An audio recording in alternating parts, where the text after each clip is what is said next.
When you currently look at your phone, what do you actually see? Are you seeing an escape from reality or a tool that connects you to 8 billion plus people? And I'm asking this as someone who pulls out his phone in less than awkward situations. This question isn't coming from some moral high ground, but from me reflecting on my own behavior.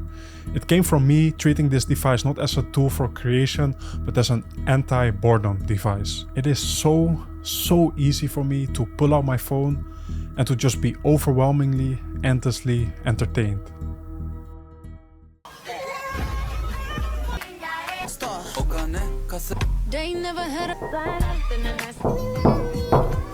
Come in. Good afternoon, Jason. Sorry to bother you, but are we not supposed to collect the reality stone? A lot of people are depending on you. Yeah, sure. Give me a few minutes. I do not think this can wait, sir. Your uncle is starting to get impatient. Time is running out. What do you mean? I've only been scrolling TikTok for like 5 minutes. It has been exactly 3 hours and 47 minutes, sir. What? And he has been watching you.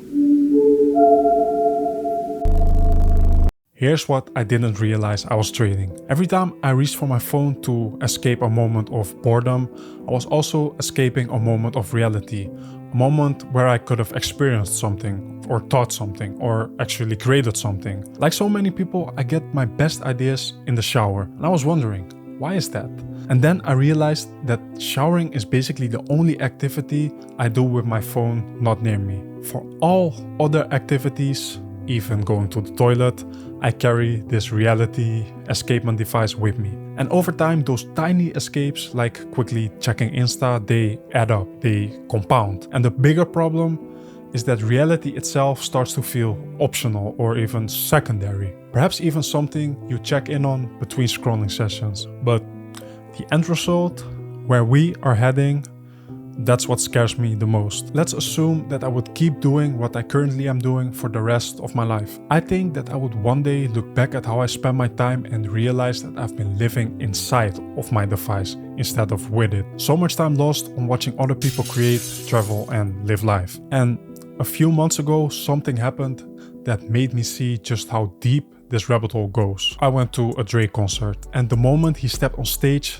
thousands of phones went up, including my own, out of like instinct or something. A sea of screens, all recording.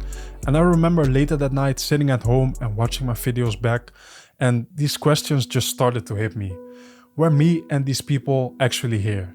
Were we fully present for the experience? And as I was watching the concert back through the 6-inch filter, it hit me that we spent all that money to see Drake live, but most of us just filmed it instead of actually fully experiencing it. And Daniel Kahneman, the Nobel Prize winner, said it better than I could have ever done. He said the Instagram generation experiences the present moment as an anticipated memory. The first time I read this quote, I did not really quite understand what he meant. But after a while, I realized what he is saying is, this is what happens when the screen becomes the default. Reality stops being something you experience. It becomes something you capture, something to watch back later, an anticipated memory. So let's take my specific example. On one side, you're at the concert, but you're not fully experiencing it. You're capturing it.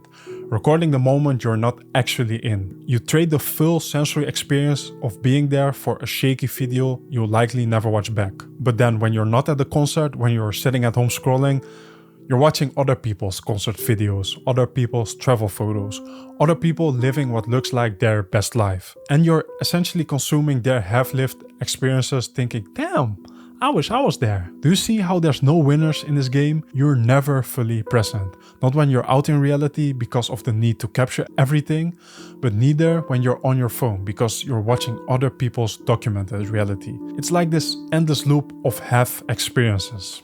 And I just couldn't figure out the solution until...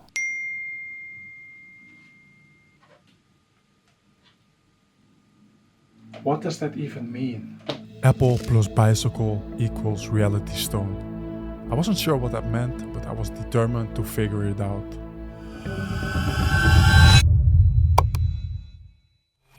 And it's safe to say that the results brought me straight back to 2008. Those were surely better times. And then I finally remembered what he told me. Each stone contains a piece of wisdom. Wisdom from the one who understood these devices better than anyone. Steve Jobs. And then it all clicked. The apple represented Steve Jobs. Steve Jobs once called the computer a bicycle for the mind. And if he were alive today, I'm pretty sure he'd say the iPhone was meant to be the next evolution of that idea. A tool that helps us go further and faster with the same amount of energy. A true amplification of you, your creativity, your capabilities, and your experiences. But somewhere along the way, that bicycle became a treadmill.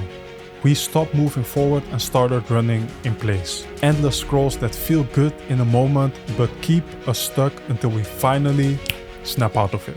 And that's when it clicked for me. I could tell you delete TikTok, stop scrolling, go make content instead, but you've heard that before. Honestly, it more often than not does not work. Because willpower alone can't beat social apps designed by the smartest engineers on the planet to keep you scrolling. But I think awareness can. The problem is how you see the device, your perception. When you truly see this device as a bicycle for the mind, as a tool that amplifies your reality instead of replacing it, something automatically happens. Doom scrolling starts to feel wrong, not because you're being disciplined, but because it doesn't align with what you use your phone for. And therein lies the solution. It is to continuously remind ourselves of Steve Jobs' original vision. This device can reach 8 billion people. Do you realize how insane that actually is? It can amplify our ideas or creations across the whole planet. But you can't amplify what you don't fully experience. And to collect the reality stone is to finally understand the phone is the tool. You are the source. Your experiences, your observations, your life actually lived. That's what is worth amplifying. So the equation reverses. Reality becomes the priority instead of consuming or documenting. And here's what will change within. You will want to be present. Again, not out of discipline, but because presence is what gives you something worth amplifying. And reality is where the raw material lives, where the experiences that are truly worth sharing happen. Reality first, amplification second. That is the reality stone. Congratulations on finishing the full video. You have now been rewarded the reality stone. Here you go.